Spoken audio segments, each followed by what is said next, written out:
Hi guys, this is Alea Jen and welcome back to my YouTube channel. So for today's video, nahihirapan ako magpaalam sa amo ko. So ito na kasi yung buwan, January, na kailangan ko nang magpaalam sa kanila kasi kapag nagpaalam ako ngayon, bago ako umalis ng March, makakarating na dito yung katulong na papalit sa akin. So kailangan makahanap na talaga ako ng tiyempo na magpaalam ba. Nahihirapan ako guys. Sobrang dry ng mukha ko ngayon. Ang hapde. Tapos madami akong kate. So, nahihirapan ako. Especially, tinatry kong anuhin yung bata. Ilayo yung loob ng bata sa akin. Tinatry ko. Pero, ang hirap. Kasi nga, kapag alam niyang galit ako, nagpapakumbaba siya. Yung amo kong babae din. Ang bait niya na sa akin.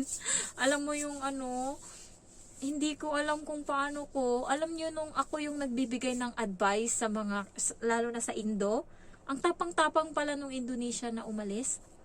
Kasi nagawa niya.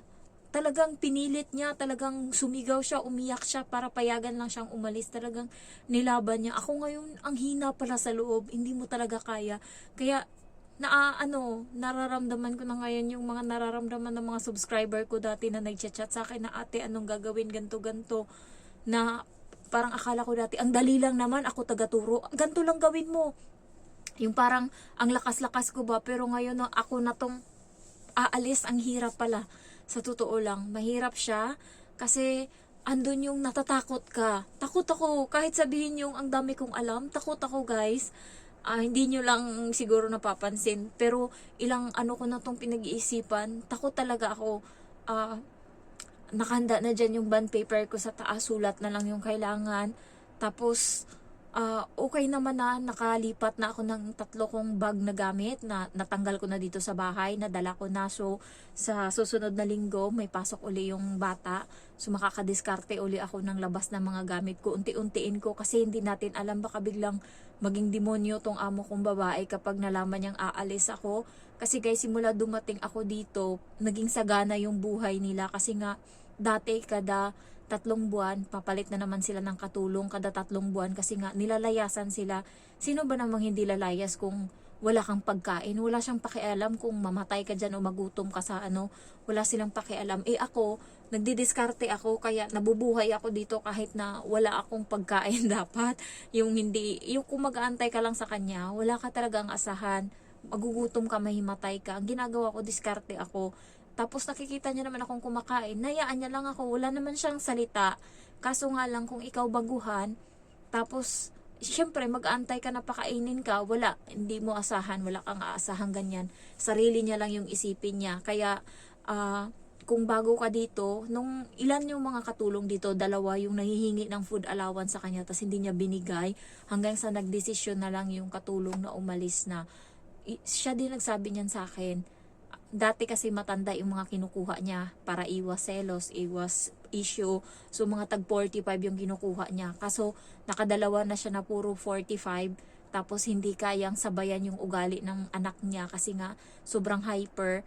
Tapos grabe ba yung ugali. Tsaka walang pagkain kaya nilalayasan siya. 3 na yung umalis. Pang-4 yung tumagal ng 2 taon sa kanya. Kasi maliit pa yung bata nun. Hindi pa ganun kalikot. So, nung lumaki-laki na yung bata, iba na yung ugali, lumayas na yung mga katulong. So, simula nung ako yung nandito, nakakaipon sila dati. Wala silang mga branded na gamit. Katulad ngayon, nakabili sila ng LV.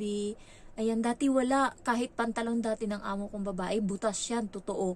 Mamatay ako dito, butas yan. Ilan sa pantalon niya yung butas, yung dito sa may sakang ba, butas. Tapos yung sa may anuhan ng bulsa, butas. Ang ginagawa niya, tinatakin niya lang yung damit niya para kahit masilipan, yung damit niya natakin yung makikita. So, awa ng Diyos, nung ako na yung nandito, tumagal-tagal, naka-order na siya ng mga damit. Hindi niya na sinusuot yung 2 ata na pantalon niya na butas, tapos yung mga damit niya dati, yung mga bra niya, yung nagsisitanggalan na yung foam, alam mo yun, pati yung panty niya may mga butas na talaga. Nakakaipon sila nung ako na kasi magta-3 taon na ako dito. So nakakatipid sila kasi every kuha mo ng katulong sa Pinas, 12,000 yun sa pera nila. Sa pera natin siguro mga 80,000 to 90,000 yung babayaran. So every 3 months magbabayad ka ng magbabayad. Eh ako, unang beses lang, nung pagdating ko lang dito nagbayad siya ng ganyan. Tapos yung renew ko, ano na lang yung binayaran niya? 35,000 na lang yung binayaran niya. Renew na lang ako eh. So sa harap ko mismo, inabot niya yung pera sa agency. Kaya nakaluwag-luwag talaga sila, as in, ano na sila ngayon, hayahay na, dati bilang yan lahat, as in, wala masyadong mga, wala masyadong mga gamit sa bahay, talagang tipid kahit yung bata, kahit butas-butas na yung mga damit ng bata, ganyan, kasi nga, naubos yung pera nila, kakaano ba, kuha ng katulong ng kuha ng katulong. Pero ngayon, okay-okay na sila, nung nakaipon na sila, bumili na ng iPhone 7, 16 yung amo ko nung bagong labas niyan. Pero dati yung iPhone niya is iPhone XR pa lang nung pagdating ko dito. Talagang tipid sila noon. Tapos may bago na silang sasakyan. Madami ngang blessings nung dumating ako. Kaya yun yung pinagpapasalamat siguro nila sa akin. Kaya nung natapos ko yung kontrata ko, ang bait na ng amo ko sa akin, mapagbigay na siya, ganyan. Parang ano ba, ano na siya, hindi na siya madamot sa akin. Tapos bukas birthday niya pala. Nahirapan ako talaga na magpaalam. Yun yung struggle ko. Pero sabi naman nila, sabihin ko lang daw na mag-aasawa ako. Maintindihan naman daw ng amo ko. Pero andun yung natatakot ako ba. Sinabi ko na sa bata, payag ka, alis ako, hindi ka magagalit sa akin. Sabi ko gano'n, naglalakad kami sa daan. Sabi niya, hindi ako magagalit sa'yo. Malulungkot lang ako. Sabi niya gano'n. Kasi ikaw yung pinaka-paborito ko sa lahat ng katulong ko dito sa bahay. Sabi niya gano'n. Ikaw yung best friend ko, sabi niya. Ikaw talaga, ikaw yung lahat ng sinasabihan ko. Kaya, ay, maalala ko palang maiiyak ako. Hindi ko siya kayang iwan kahit magkaaway. Alam niyo dati, kaaway ko yan parati. Nag-aaway kami niyan. Pero ngayon guys, takot na siya sa akin. Isang sabi, Emma, wo! Gaganon lang ako. Yung sisigaw lang ako. Kahit ano, wala na. Tahimik na yan. Isang tawag ko lang dyan, punta agad dyan. Pag sabi ko, Emma, dinner, sa nanay niya, madami pa siyang pasikot-sikot, mabot pa ng 10 minutes bago pupunta sa mesa. Pero pag ako, nandun agad yan, hugas agad siya ng kamay, punta sa kusina, tapos tingnan niya kung nandyan na yung pagkain niya sa mesa, kain na siya, upo. Pero dati, ang dami pa, alam niyo yung ano, ang daming mga rules dito sa bahay na ako yung gumawa, ako yung sa kanya, nagdisiplina. Hindi ko alam kung tama ako o mali. Kahapon narinig ko, sabi ng tatay, manood tayo ng video yung Demon's Hunter ba yon? Demon Hunter. Hindi ko lang alam kung may S yun o wala. So, yung golden na na sound. So, sabi ng bata, ayoko niyan. Bad word yan eh. Sabi ni Jen, yung demon is bad. Sabi ng bata. Tapos sumagot yung tatay, Demon Hunter naman, nanghahan sila ng demon. Tapos yung amo kong babae, sinawa yung lalaki, nagsalita. Tumigil na yung lalaki. Sabi ng bata, gusto ko manood ng Peppa Pig. So, yun na, hindi nanalo yung amo kong lalaki. Hindi ko lang alam kung tama yun, pero kasi nung time na yun, paulit-ulit na sinasabi ng bata yung word na yun. Sabi ko, hindi yan magandang salita. Ano yan siya?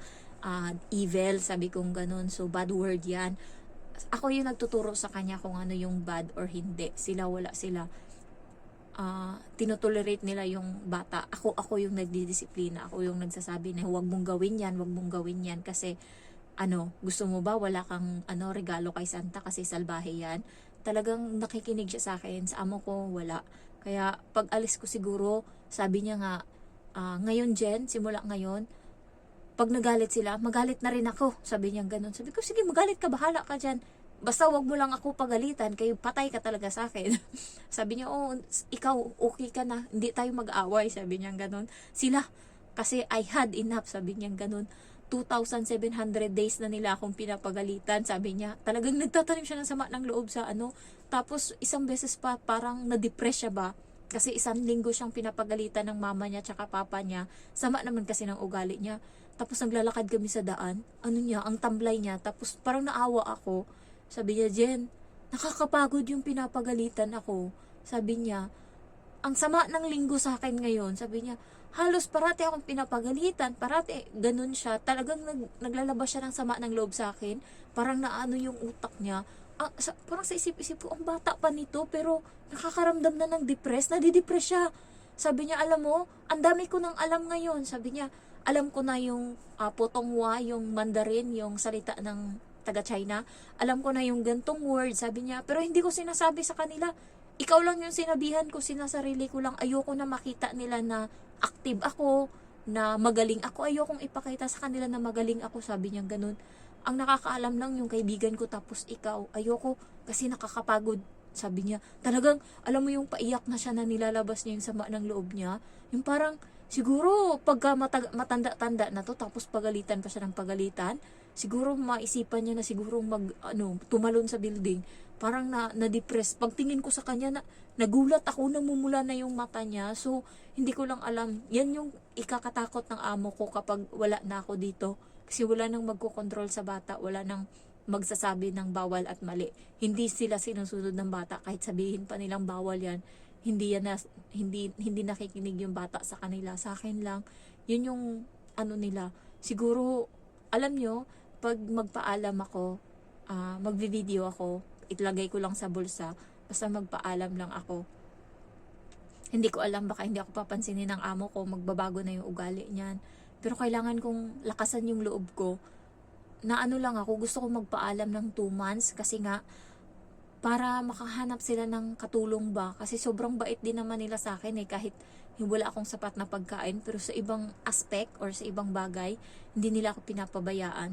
Parang kapatid na yung touring nila sa akin ng mga amo ko. Nanood sila ng countdown ng New Year.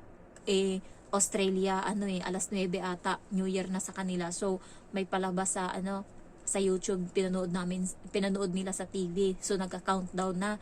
Andun lang ako sa kusina, naghuhugas. Tinawag ako ng amo kong lalaki. Sabi niya, Jen, halika rito. Sabi niya, dali na. Sabi niya, nagka-countdown na sila, New Year na sa kanila. Dali, manood tayo. Tapos ayun, tinawag ako ng amo kong lalaki. Alam mo yun, tinawag niya ako, tapos yun yung naiiyak ako, parang ang hirap pala iwanan, no, napamahal na sa'yo. So, nakatingin ako, nanood kami, siguro mga 15 minutes yung fireworks ng Sydney, Australia. Nanood kami, tapos kasi talagang nakanganga kami, yung kada lagabong talaga nung fireworks, kami, yung parang kapatid talaga yung touring nila sa akin. Tapos, isang beses pa, nakaraang, lang din, nung 30 or 31. 31 ata. Tapos, nagluluto ako sa kusina ng itlog ko. Dalawang sunny side up. Pag nagluto kasi ako, malasado lang yan. Hindi ko na fini-flip. So, hayaan ko lang siya dyan. Basta, basa pa yung dilaw. Ganyan. Pumasok yung amo ko sa kusina kasi nga inaantay niya na sandukan ko siya ng kanin. Tapos sabi niya, maybe we should flip this one. Sabi niya, basta baliktarin daw. Sabi niya gano'n. Sinagot ko siya. Sabi ko, hindi mo yan itlog, sir. Sabi ko gano'n sa kanya. It's not your egg, sir. Sabi ko gano'n. Parang napahiya siguro siya kasi sinabihan ko siyang gano'n. Pero para sa akin talaga, yun? Parang sabi niya, oo, hindi sa akin. Pero hilaw yan Napapansin ko, hindi mo binabaliktad yung itlog mo. Sabi niya gano'n. Sabi ko, ganyan ako. Sabi ko, okay lang yan. Ganyan ako kumain. Kahit yung amo ko, nagtataka ba? Sabi niya, talaga? Ganyan ka lang kumain, hilaw? Ang sarap kaya, ang linamnam kaya. Tapos, tumawa na lang ako kasi nga talagang nagwo-worry siya. Gusto niya iluto ko talaga yung itlog. Sabi ko, andun yung itlog mo, naluto na. Sabi ko ganun sa kanya, akin yan. Tapos tumawa siya. Tapos yung amo kong babae nagtanong, Mesiya, sabi niya ganun sa amo kong lalaki. Sabi niya, yung itlog ni Jen, hilaw. Ayaw niyang baliktarin. Sabi niya ganun. Sabi na amo kong babae, ganyan siya. Pag kumain, lang hilaw. Nakita ko na yan nung nakaraan. Malasado lang yung nagtutubig pa. Sabi niya ganun. So, wala. Nayaan lang nila ako. Pero nashock sila ba? Kasi parang ang alam lang nilang itlog na niluluto is yung talagang lutong-luto ba. Tas boiled egg, tas scramble, tas steam. Parang hindi sila sanay na nakikitang hilaw. Hindi ko lang alam kung sila lang. Pero parang bago sa kanila. So, ngayon pa lang iniisip ko, palapit yung araw na magpapaalam ako. Naghahanap ako ng tiyempo. Andun yung natatakot ako, nalulungkot ako. Ngayon pa nga lang maisip ko na, lalayasan ko na sila. Sumasakit na yung loob ko. Paano pa kaya kung nung araw? Baka siguro, iniisip ko pa naman, magpapaalam ako ng March 13 ng gabi ako aalis. Pero baka di ko kayanin, lalo pag nakita ko yung bata. Baka maglupasay ako. Di ko kayang iwan yung bata. Siguro, sabihin ko na lang sa amo ko, alis na lang ako ng tanghali. Kasi hindi ko kayang makita yung bata na nandyan. Ay, Diyos ko. Siya kasi talaga yung pinaka, kahit kaaway ko yan, pero siya yung pinaka, ko dito, sumbungan ko sa bahay. Kaya, siguro sasabihin ko na lang sa amo ko, tanghali, palayasin niya na ako kasi hindi ko kayang makita yung bata. Nasasaktan ako. So, ayun lang guys. Pray nyo naman na makayanan ko to. Natatakot ako. Ayan. Thank you. And may nag-comment dyan sa post ko, nagtatanong, nawala siya pero nabasa ko yung comment niya. Siguro naman nakikinig ka or nanonood ka sa video ko. Ang tanong niya is, kailan daw ba ako nag-renew, nagperma ng kontrata at kailan dumating yung bagong kontrata ko kasi renew ako. So, ang end of contract ko is June 2. Pero March pa lang is nagpirmahan na kami ng kontrata doon sa agency ng amo ko.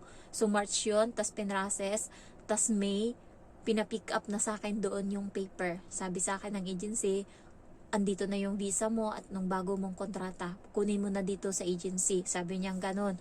So, napakadali lang. March, April, May. So, 2 months yung process. Yung amo ko kasi atat na atat nung time na yun na pagpirma ako ng kontrata. So, wala akong nagawa. Napikot niya ako. So, nagulat ako. Sabi ko, matagal pa naman yung June. Bakit nagpirma na tayo agad? Sabi niya, kasi matagal yung process. So, yun, nagpirma kami. And then, yun, May pa lang. Siguro, wala pang yun siguro mga May 15, May 7, dumating na yung visa ko. Tapos, pinakuha na sa akin doon ng agency. Ayan. So, para may idea kayo. Pero kami is, yung amo ko, nagpa-process na siya agency. Yung agency yung nag-process ng renew ko. Bali nagbayad yung amo ko ng 35,000. Sa pera nila dito is 5,000 Hong Kong dollar. So, nasa harap ko mismo nung inabot yan ng amo ko doon sa agency. Tapos, malinis na. Wala na akong ginawa. Hindi na ako pumunta ng OWA, ganyan. Hindi na ako nag-process. Munta na lang ako doon sa agency. Tapos, kinuha ko yung natataka na visa tapos kontrata. So, ayun lang. Sana mabasa mo to or marinig mo to or ma-watch mo tong video ko kasi hindi ko na makita yung comment mo. Thank you for watching and I love you all. Bye-bye.